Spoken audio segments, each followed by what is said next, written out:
The morning sun cast long shadows across the farming colony of Kepler 442b as Elena Martinez tended to her greenhouse. Her weathered hands moved with practiced efficiency among the tomato vines, each movement deliberate and controlled. To the other colonists, she was simply Elena the farmer, a quiet woman who had arrived 5 years ago seeking a peaceful life among the crops and endless blue skies. None of them knew that those same hands had once wielded plasma rifles with deadly precision, or that the slight limp in her left leg came from shrapnel during the Battle of Proxima Station. The long sleeves she always wore concealed burn scars that mapped out a decade of humanity's most brutal conflicts against the Zephyrian Empire. Elena had earned the nickname the Reaper during the war, leading strike teams deep into enemy territory where others feared to go. She had been humanity's answer to the technologically superior aliens who had declared humans an inferior species fit only for slavery or extinction.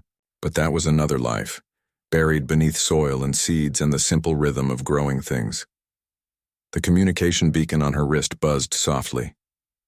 Elena glanced at it with annoyance, expecting another message from the agricultural commissioner about crop yields. Instead, the display showed an encrypted military frequency she had hoped never to see again. "Negative, Command," she whispered to the empty greenhouse. "Elena Martinez is dead." She continued her work, pruning and watering, trying to lose herself in the meditative routine. But the beacon buzzed again, more insistently this time, then a third time. Elena sighed and activated the emergency channel, knowing that persistence like this meant something had gone very wrong. The holographic image that materialized was of Admiral Chen, her former commanding officer. His face bore new lines of stress, and his usual confident demeanor had been replaced by something approaching desperation. "Elena, we know you're there," Chen said. "The Zephyrians are back. 3 colony worlds have gone dark in the past week. Intel suggests they've developed some kind of new weapon technology. We've lost contact with our forward reconnaissance teams." Elena kept her hands busy with the plants, not looking directly at the hologram. "I'm retired, Admiral. Find someone else to be your hero." "There is no one else," Chen replied. "Half our best operatives are dead, and the other half don't have your track record against Zephyrian tactical doctrine. You know their weaknesses better than anyone alive." "I know their strengths too," Elena said quietly. "That's why I'm growing vegetables instead of fighting wars." The hologram flickered as Chen leaned forward.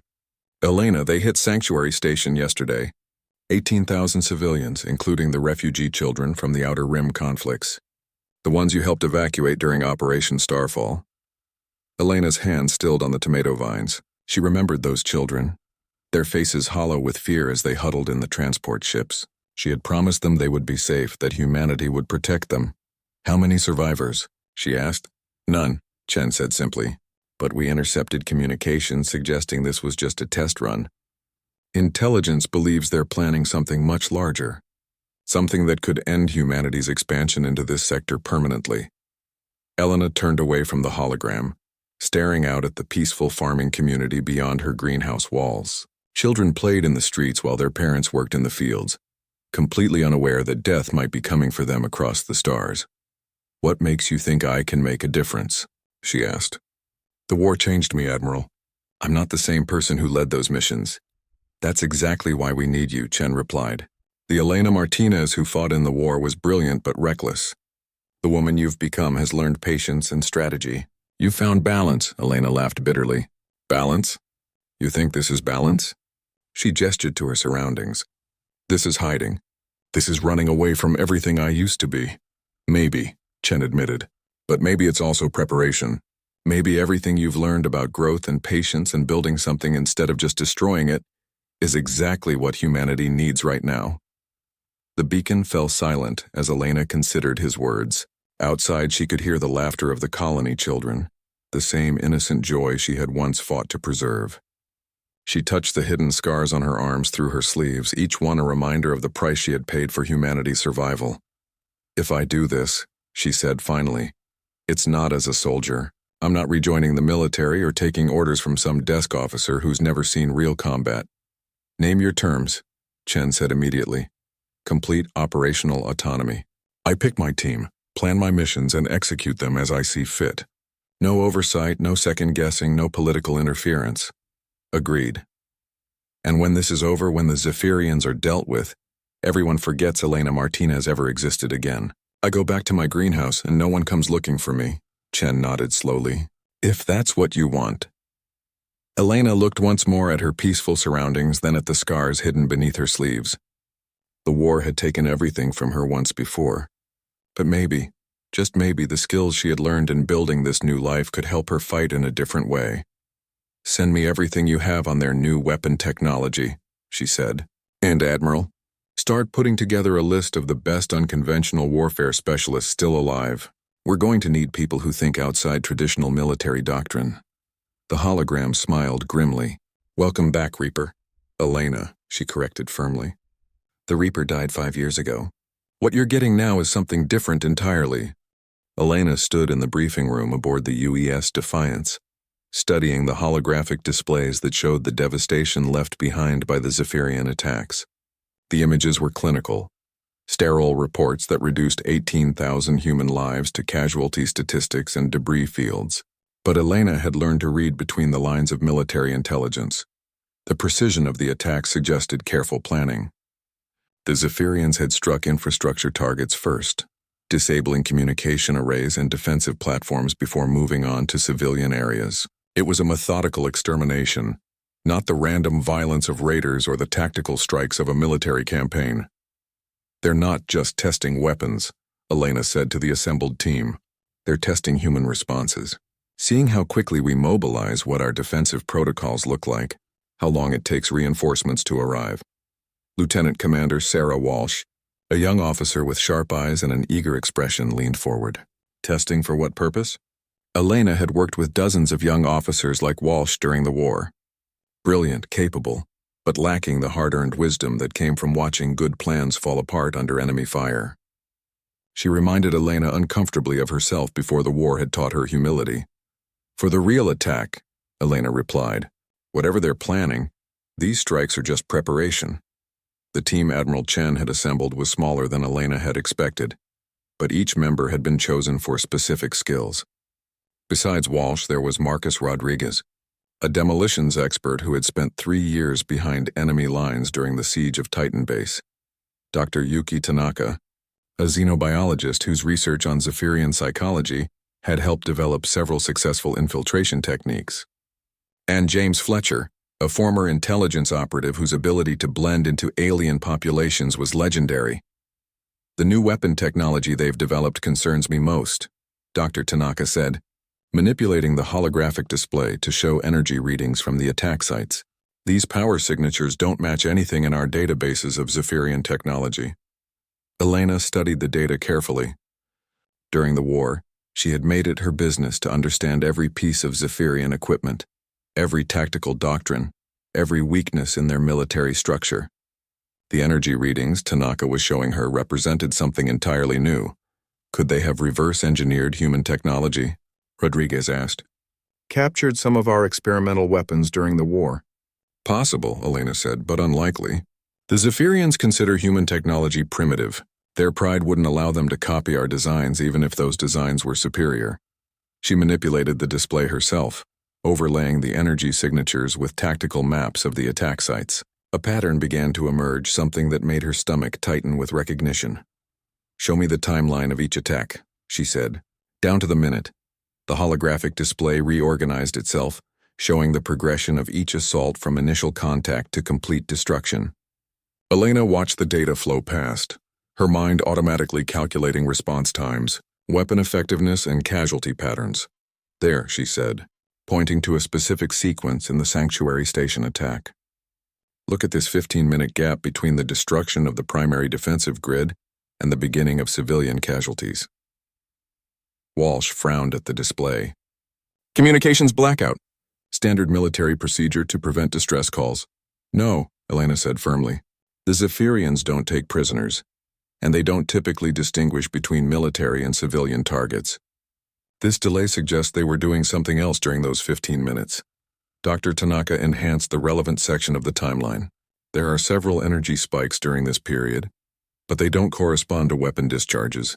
More like scanning patterns. Elena felt a chill of recognition. She had seen similar patterns once before, during a classified mission early in the war.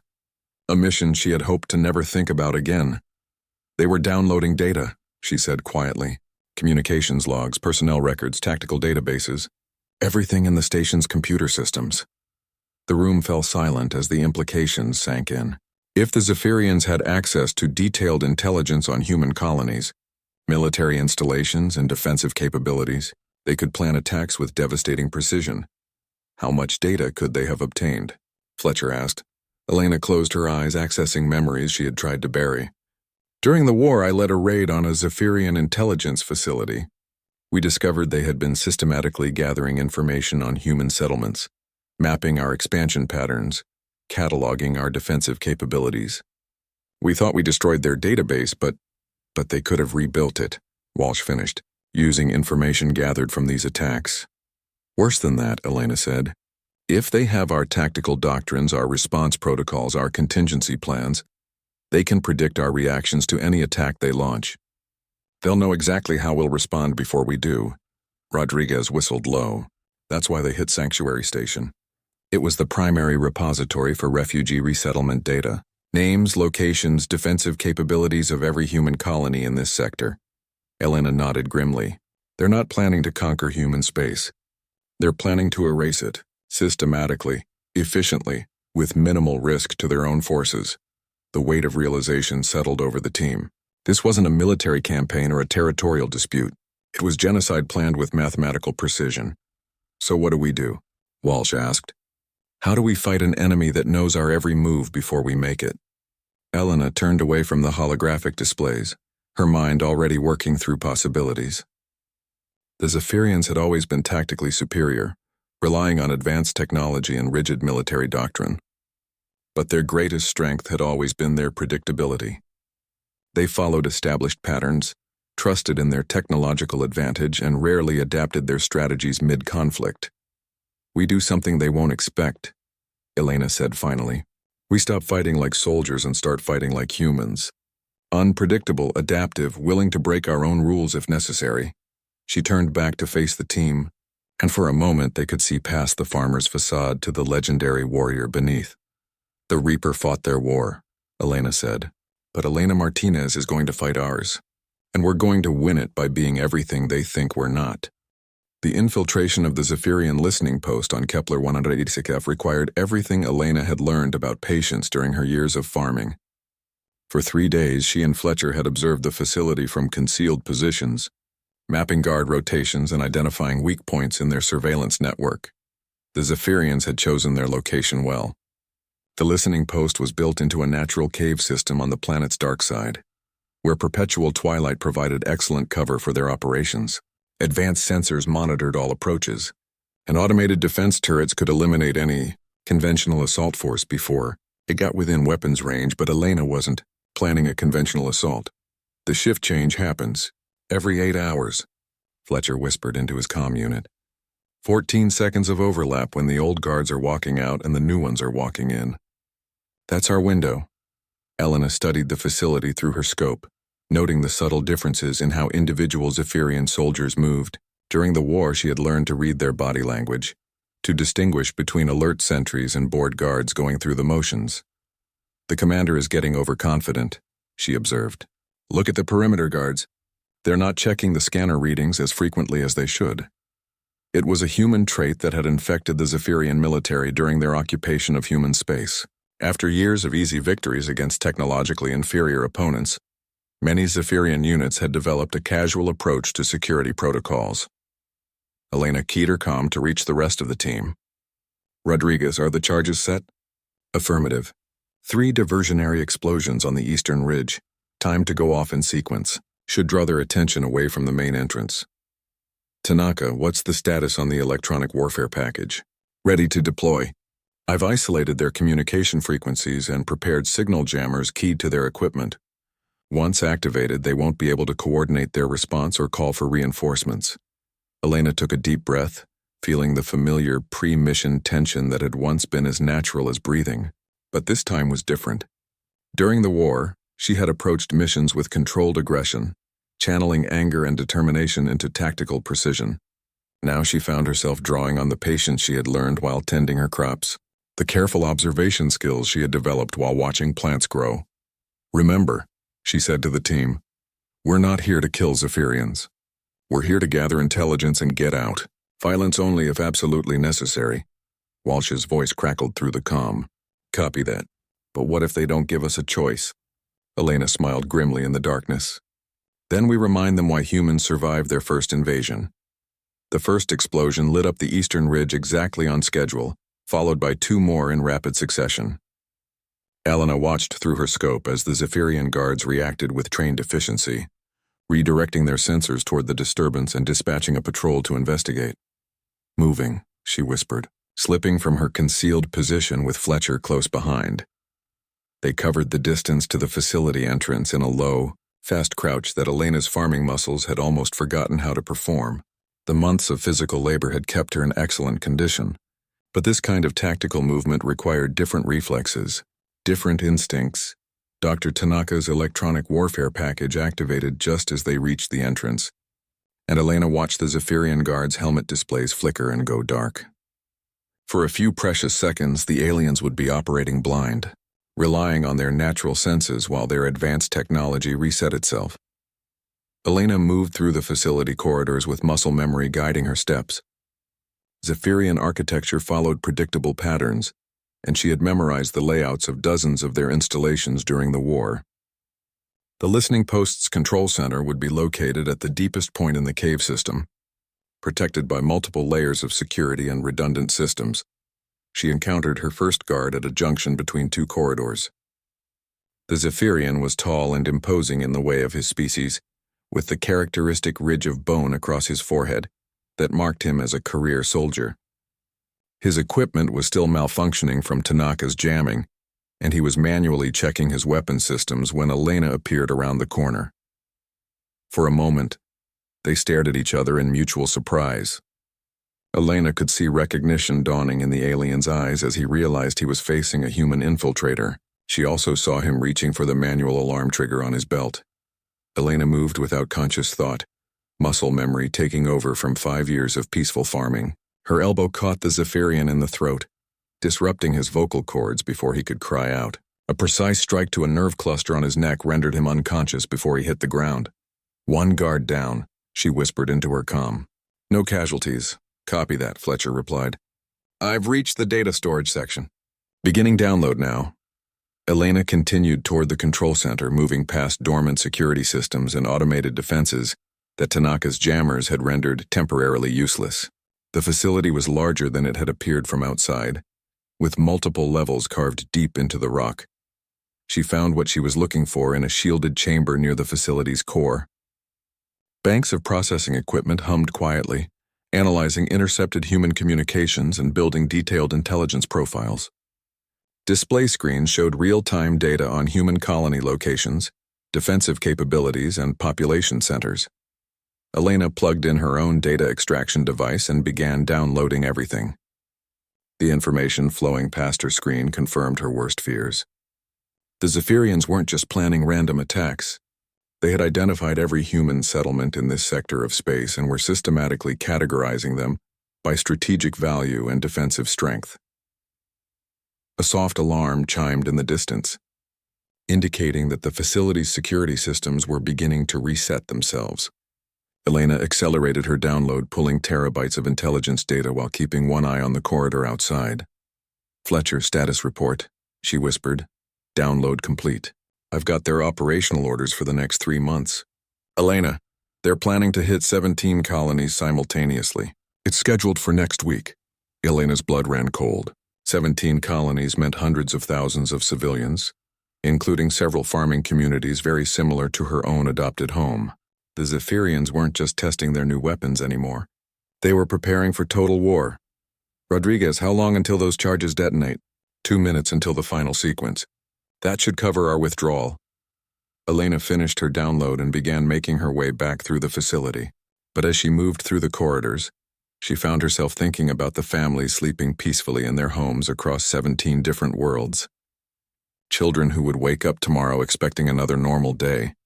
Parents who trusted that someone would protect them from the darkness between the stars. The war had ended for Elena Martinez 5 years ago, But looking at this intelligence data, she realized it had never really ended at all.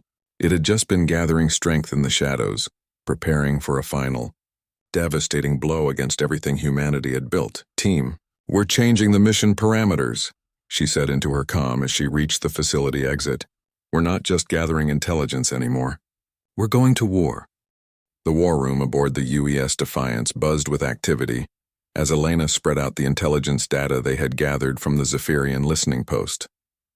Holographic displays showed the locations of 17 targeted colonies, each one marked with detailed attack vectors and predicted casualty estimates. The scope of the planned assault was staggering. Admiral Chen stood at the central display, his face grim as he processed the implications. 17 simultaneous strikes. They're not leaving anything to chance this time. Elena manipulated the tactical display, highlighting patterns in the Zephyrian attack plan. Look at the timing. They're hitting the outer colonies first, working their way inward toward the core worlds. Each attack is designed to cut off escape routes and prevent mutual support between settlements. Dr. Tanaka enhanced the biological warfare data they had discovered. There's something else. These new weapons aren't just more powerful than their previous technology. They're specifically designed to target human DNA structures. The Zephyrians have weaponized our own biology against us.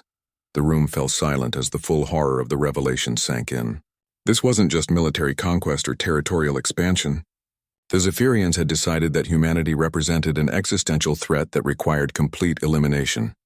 How long do we have? Walsh asked, studying the timeline projections. 6 days, Elena replied. The attacks begin simultaneously across all 17 targets. By the time any colony realizes what's happening, it will be too late to warn the others. Rodriguez leaned back in his chair, running calculations in his head. Even if we warn every colony immediately, most of them don't have the defensive capabilities to withstand this kind of coordinated assault. We're talking about evacuation on a scale that's never been attempted. Elena had been thinking about the same problem during the flight back from Kepler 186F. Conventional military thinking would focus on defending the most strategically important colonies while sacrificing the smaller, less defended settlements. It was the brutal mathematics of warfare, trading acceptable losses for strategic advantage. But Elena wasn't thinking like a soldier anymore. Her years of farming had taught her to see systems differently, to understand how each component supported the whole. The small agricultural colonies weren't just population centers to be defended or sacrificed. They were the foundation of human civilization in this sector, the roots that fed everything else. We're not going to defend the colonies, Elena said quietly. Admiral Chen turned to stare at her. What do you mean? I mean, we're not going to sit back and wait for them to attack us. We're going to hit them first, hard enough and fast enough that they can't execute their coordinated assault. Elena activated a new tactical display, showing the locations of known Zephyrian staging areas and supply depots. The beauty of their plan is also its weakness. They're coordinating 17 separate attack forces from a central command structure. If we can disrupt that coordination, their entire offensive falls apart. Fletcher studied the display with the eye of an experienced intelligence operative. You're talking about attacking their fleet staging areas. That's suicide. They have overwhelming firepower advantage. Not their fleets, Elena said. Their communication network. She highlighted a series of relay stations that connected the various Zephyrian forces. Dr. Tanaka, what would happen if these communication nodes were simultaneously destroyed? Tanaka considered the question carefully. Complete breakdown of coordination between attack groups. Each force would be operating independently, without real-time intelligence or tactical support. And humans excel at fighting independent engagements, Elena continued, especially when we have advance warning and prepared defensive positions. Walsh was beginning to understand Elena's strategy. You want to turn their coordinated assault into 17 separate battles. Divide and conquer. More than that, Elena said. I want to turn their greatest strength against them. Zephyrian military doctrine relies on superior technology and careful planning.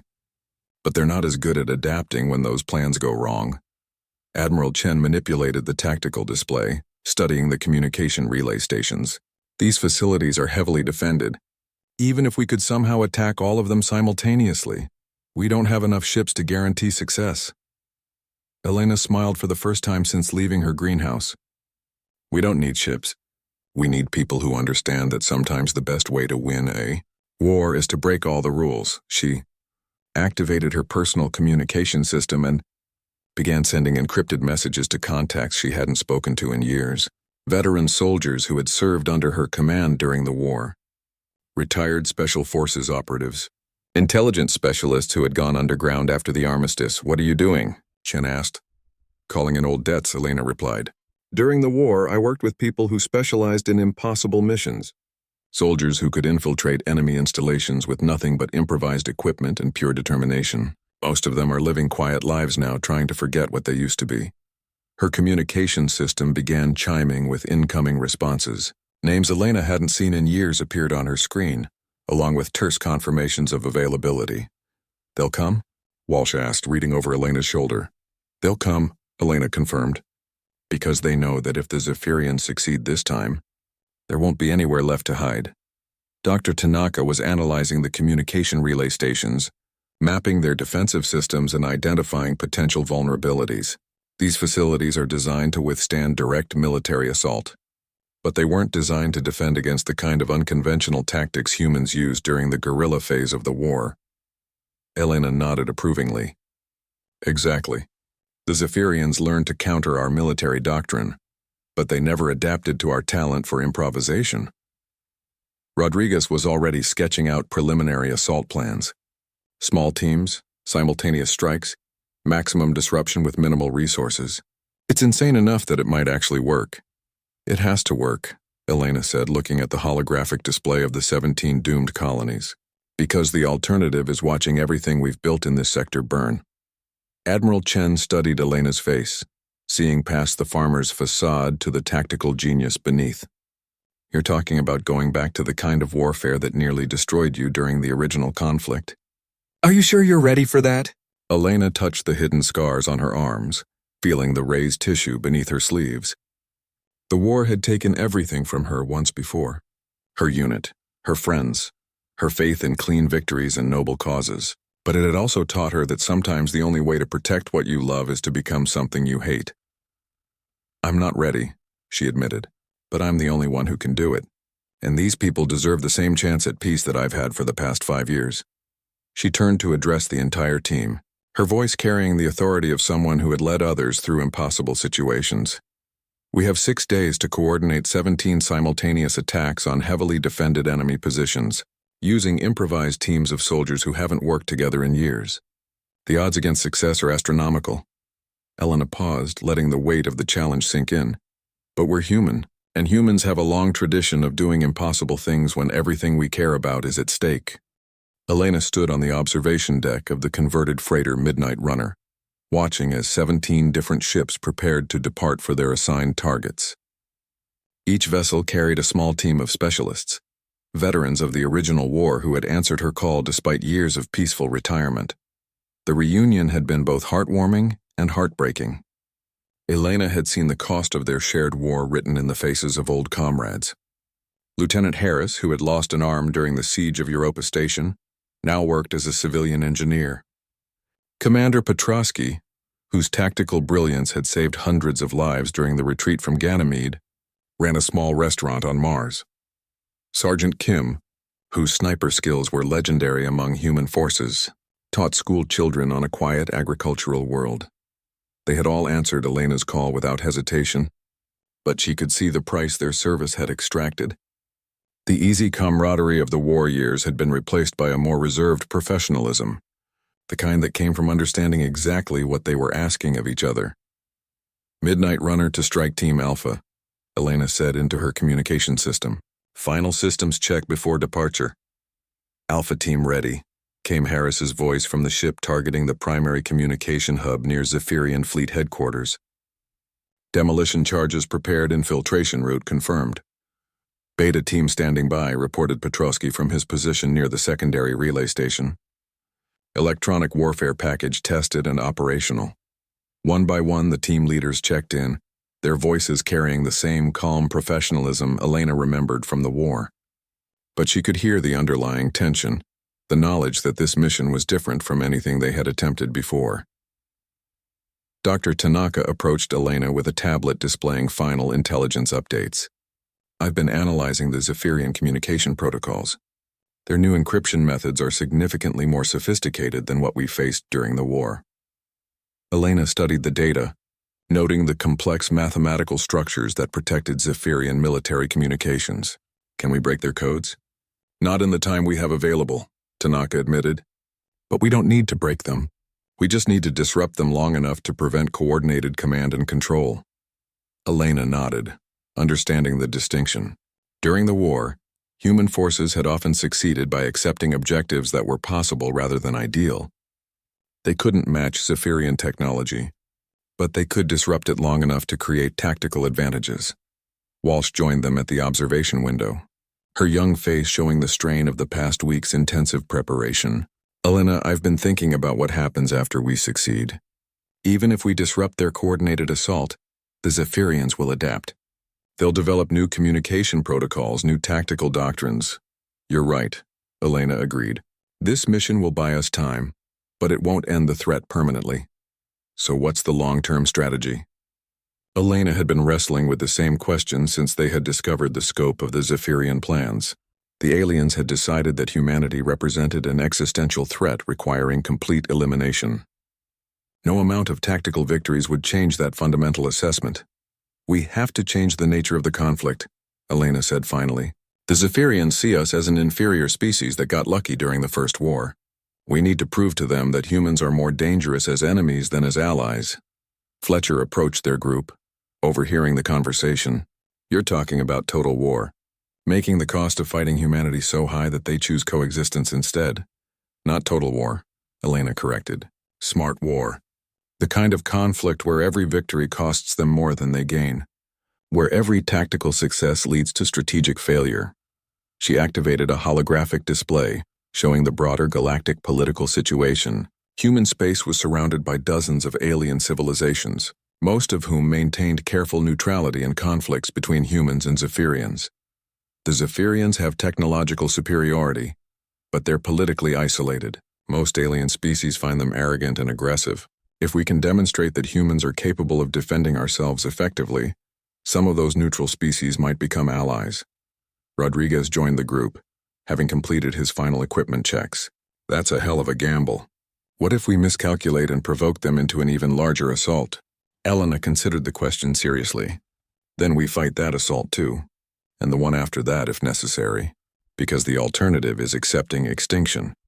The communication system chimed with an incoming message from Admiral Chen. Elena, we're receiving reports of Zephyrian fleet movements. It looks like they're beginning preliminary positioning for their coordinated assault. Earlier than scheduled, Elena observed. They must suspect we've discovered their plans. All teams are ready for immediate departure, Chen reported. Are you prepared to execute the mission? Elena looked out at the 17 ships floating in space around them, each one carrying people who had trusted her judgment enough to risk their lives on an impossible plan. During the war, command decisions had been easier in some ways. The objectives were clear. The enemy was obvious, and success or failure could be measured in territory gained or lost. This mission was different. Success would be measured in lives saved, in futures preserved, in the continuation of human civilization in this sector of space. Failure would mean watching everything they had built burn while hiding in the shadows of their former glory. All teams, this is Elena, she said into the communication system. In approximately 36 hours, 17 human colonies will come under coordinated assault by Zephyrian forces using biological weapons specifically designed to exterminate our species. Our mission is to prevent that assault by disrupting their command and control infrastructure. She paused, gathering her thoughts for what might be the last time she addressed these people as their commander. I know what I'm asking of you. Most of us came out of the last war damaged in ways that may never fully heal. We've spent years building new lives, finding peace, learning to be something other than soldiers, and now I'm asking you to give that up, to become killers again because the galaxy won't let us be anything else. The communication channel remained silent as her words sank in. But I'm also asking you to remember why we fought in the first place, not for territory or resources or political advantage, but for the right of human beings to exist in this universe, to build homes and raise families and grow crops and dream about the future. Elena could see her reflection in the observation window, superimposed over the stars beyond. The face looking back at her was older, more weathered, marked by years of peace that had somehow prepared her for war better than war itself had. "We're human," she concluded, "and humans don't surrender. We adapt, we improvise, we find ways to win when victory should be impossible. Today we remind the galaxy why that makes us dangerous." One by one, the 17 ships activated their engines and departed for their assigned targets, carrying Elena's improvised army toward a confrontation that would determine the future of human civilization in this sector of space.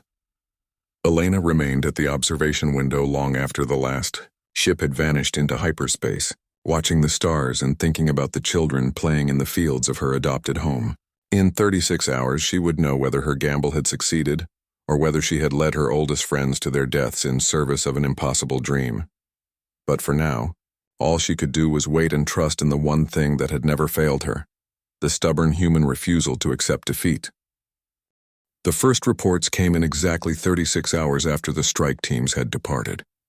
Elena stood in the command center of the UES Defiance, surrounded by holographic displays showing the status of all 17 simultaneous missions. Green indicators marked successful objectives, red showed failures, and yellow indicated operations still in progress. So far, the board showed mostly green. Alpha Team reports successful demolition of the primary communication hub, came Harris's voice over the encrypted channel. Zephyrian response forces arrived 18 minutes after we cleared the area. Estimated communication blackout duration, 4 to 6 hours.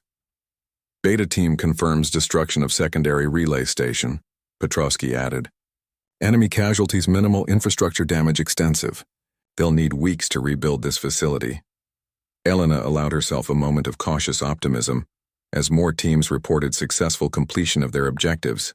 The plan was working better than she had dared to hope. Across 17 different star systems, veteran human soldiers were proving that technological superiority meant nothing against tactical brilliance and desperate determination. But even as the green indicators multiplied on her status board, Elena knew the real test was yet to come. Disrupting Zephyrian communications was only the first phase of the mission. The second phase would determine whether humanity survived the next 24 hours. "Admiral Chen, what's the status on colony defensive preparations?"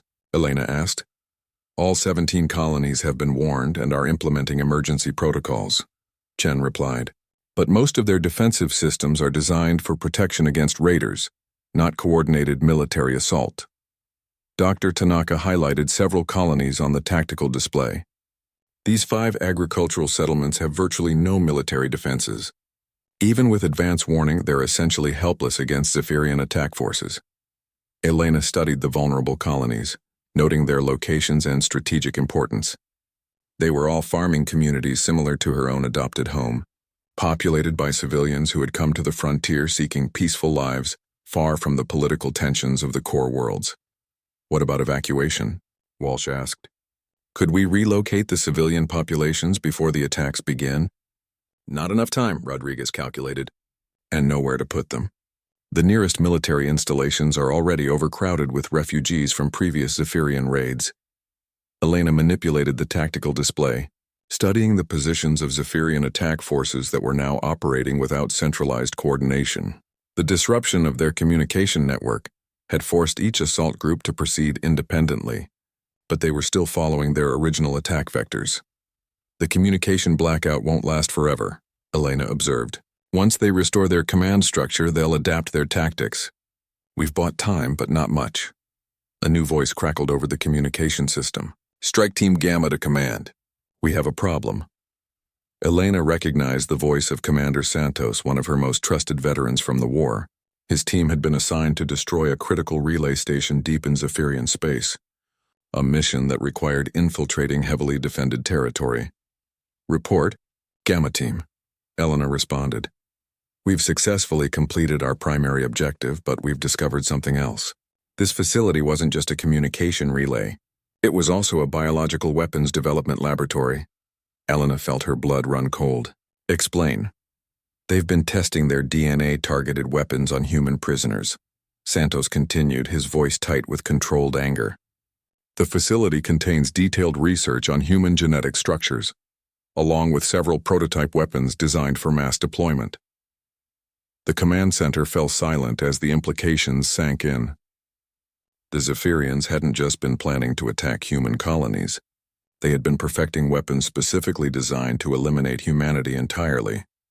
Status of the research data? Elena asked. Destroyed, Santos confirmed. But Elena, there's something else. The prisoners we found here weren't captured during recent raids. Some of them have been here for years, probably since the end of the original war. Elena closed her eyes, feeling the weight of command settling on her shoulders like a familiar burden. During the war, they had always assumed that missing soldiers were killed in action. The possibility that some had been kept alive for biological experimentation had been too horrible to consider. How many survivors? She asked quietly. 14. They're in bad shape, but they're alive. We're preparing them for medical evacuation. Elena opened her eyes and looked at the tactical display showing the positions of Zephyrian attack forces. The mission had succeeded beyond her expectations, but the discovery at the biological weapons facility changed everything. This wasn't just about preventing an attack on 17 colonies.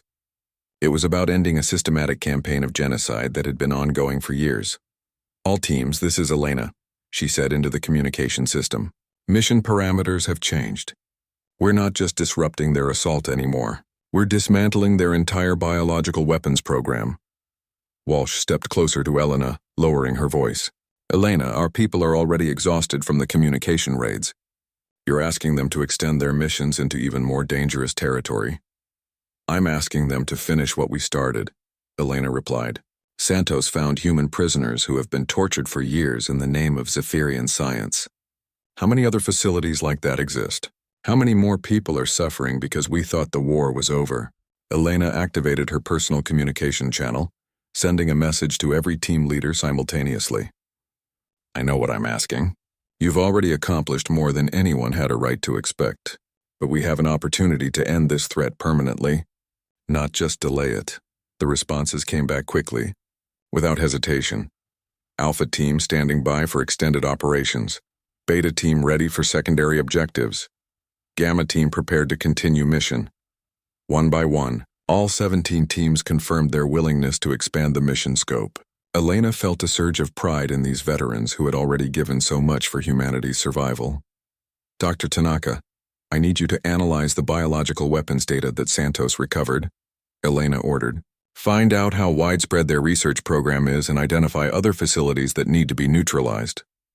Rodriguez, coordinate with all team leaders to identify targets of opportunity in their operational areas. Any Zephyrian facility that could be related to biological weapons research becomes a priority target. Elena turned to Admiral Chen, her expression grim with determination. Admiral, I need you to prepare for the possibility that this mission is going to expand well beyond our original parameters. We may be looking at a full-scale covert war against Zephyrian biological weapons infrastructure. Chen nodded slowly. What about the original objective? Protecting the 17 colonies? Elena looked at the tactical display, watching as confused Zephyrian attack forces struggled to coordinate their assault without centralized command. The colonies are safe for now. Our disruption of their communication network bought us the time we needed. But if we don't deal with the biological weapons threat, they'll just try again with even more devastating weapons. She activated the holographic display showing the broader galactic political situation, including the neutral alien species that surrounded both human and Zephyrian space. Besides, Elena added, it's time to send a message to the galaxy. Humans aren't victims anymore. We're not going to hide on farming colonies and hope the predators leave us alone. We're going to hunt them down and make them regret ever threatening our species. The command center hummed with activity as Elena's team began planning the expanded mission. Outside the viewport, stars wheeled slowly in their ancient patterns, indifferent to the struggles of the biological creatures that crawled across planets in their light. But Elena knew that among those stars, 17 teams of human veterans were proving once again that humanity's greatest strength wasn't technology or numbers or political alliances. It was the stubborn refusal to accept defeat, even when victory seemed impossible. 3 months later, Elena stood once again in her greenhouse on Kepler 442b, her hands working among the tomato vines with the same practiced movements that had defined her peaceful years. But everything had changed, even if the motions remained the same. The expanded mission had been more successful than anyone had dared to hope. 17 teams had become 37 as more volunteers joined the covert campaign against Zephyrian biological weapons facilities. The systematic destruction of their research infrastructure had not only prevented the planned genocide, but had also rescued over 200 human prisoners from experimental facilities scattered across Zephyrian space. The political ramifications had been even more significant than the military ones. When neutral alien species learned about the scope of Zephyrian biological weapons research, many had quietly begun establishing diplomatic relations with human colonies. The image of humans as victims had been replaced by recognition of humanity as a formidable adversary that other species preferred to have as allies rather than enemies. Elena's communication beacon chimed softly, displaying a message from Admiral Chen. The Zephyrian Empire had officially requested a ceasefire and negotiations for a new peace treaty. After months of losing facilities to human special operations teams, they had finally accepted that the cost of fighting humanity exceeded any possible benefits. But Elena had learned not to trust in permanent victories. She had seen too many wars that were supposed to end forever, only to resume with different weapons and new justifications. Peace was not a destination that could be reached once and then forgotten. It was a garden that required constant tending. The greenhouse door opened and Dr. Tanaka entered carrying a tablet with the latest intelligence reports. Over the past months, she had become Elena's most trusted advisor, helping to coordinate the expanded covert operations while maintaining her research into Zephyrian psychology and biology. The prisoner interviews are complete, Tanaka reported. We've identified 37 additional research facilities, but most appear to have been abandoned when the Zephyrians realized we were targeting their biological weapons program. Elena nodded, continuing her work among the plants. Any signs that they're developing new weapons to replace what we destroyed? Nothing concrete, but we're maintaining surveillance. Commander Santos has volunteered to establish a permanent monitoring network to watch for any resumption of biological weapons research. Elena smiled at the mention of Santos. Like many of the veterans who had participated in the expanded mission, he had discovered that returning to peaceful retirement was more difficult the second time. The knowledge that threats still existed in the darkness between stars made it hard to simply tend gardens and pretend the universe was safe. What about the colonies? Elena asked. Are they adapting to the new security situation? Better than expected. The agricultural settlements have established mutual defense pacts and early warning networks. They're also beginning to train their own defense forces rather than relying entirely on military protection. Elena had been pleased to see the farming colonies taking responsibility for their own security. During the war, many civilian settlements had been helpless victims dependent on military forces that were often too far away to provide effective protection. But the recent crisis had taught them that peace was something they needed to actively maintain, not just passively enjoy. Walsh appeared in the greenhouse doorway, now wearing the uniform of a full commander, after her promotion for exceptional service during the covert operations. She had requested assignment to Elena's agricultural colony, officially to establish a new intelligence monitoring station, but Elena suspected the young officer was drawn to the same peace that had attracted her. Elena, we're receiving reports of new alien contact in the Outer Rim territories, Walsh said. A previously unknown species has established first contact protocols with human exploration vessels. They're specifically requesting meetings with the military leader they call the Reaper who became a gardener. Elena sighed, recognizing the mixture of legend and reality that her wartime reputation had become in galactic political circles. The story of the legendary human warrior who had returned from retirement to save her species had spread far beyond human space, becoming a symbol of humanity's unpredictable nature.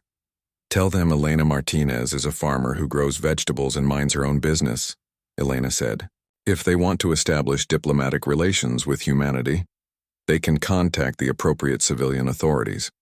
But even as she spoke, Elena knew that her peaceful retirement would never be complete. The galaxy was too large and too dangerous for any single victory to ensure permanent safety. There would always be new threats, new crises that required someone willing to leave their garden and become a warrior again. Dr. Tanaka studied Elena's face, reading the conflicted emotions beneath her calm exterior. You could refuse, you know. You've already given more than anyone has a right to ask. Could I? Elena asked, looking at her reflection in the greenhouse windows. What happens when the next crisis comes? When some new alien species decides humanity needs to be eliminated for the good of the galaxy? Do I hide among my tomatoes and hope someone else steps forward? Elena touched the scars on her arms through her sleeves, feeling the raised tissue that mapped out her history of service and sacrifice. The physical wounds had healed years ago, but the deeper scars would never completely fade.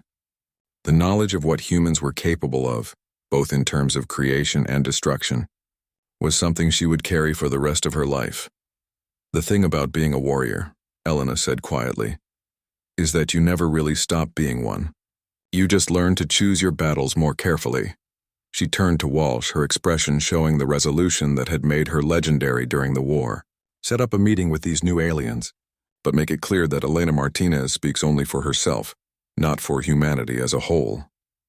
And if they're planning something hostile? Walsh asked. Elena smiled, the expression showing both the farmer's patience and the warrior's steel. Then they'll discover why smart species choose to be humanity's allies rather than its enemies. Outside the greenhouse, children played in the streets of the farming colony, while their parents worked in the fields under an alien sun. It was the same scene of peaceful life that Elena had fought to preserve, but now she understood it differently. Peace wasn't the absence of conflict. It was the presence of people willing to fight for something worth preserving. Elena returned to her tomatoes, her hands moving with practiced efficiency among the vines. But her mind was already working through contingency plans and tactical possibilities, preparing for whatever challenges the galaxy might present. The Reaper was sleeping, but she was not dead. And if the universe threatened everything Elena had learned to love during her years of peace, she would wake again. The galaxy was a dangerous place, full of species that viewed humanity as either useful allies or dangerous enemies. But they were all beginning to understand the same fundamental truth.